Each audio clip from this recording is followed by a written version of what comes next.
Ich denke zwar die ganze Zeit, ja, nee, ich habe keine Lust mehr, ich höre auf. Ahmed hingegen ist aber eher derjenige, der so jeden motiviert. Wenn du sagst, ey, ich will nicht mehr, dann packt er dich und so, ich hab dir gesagt, du bleibst. Irgendwo will man wieder zurück nach Hause, weil zu Hause ist natürlich, nirgendwo ist es besser als zu Hause.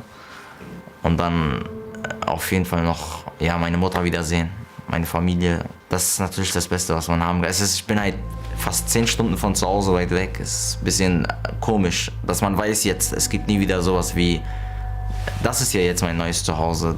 Wo mein richtiges Zuhause ist ja, da bin ich ja nur zu Besuch für 2 Tage und dann geht's ja wieder hierhin. Deswegen ist es auch wieder, muss man sich erstmal wieder umstellen, aber auch schwer für meine Eltern natürlich, weil wenn der eigene Sohn dann auf einmal weg ist, du kennst das noch gar nicht, dann ist was anderes, ja.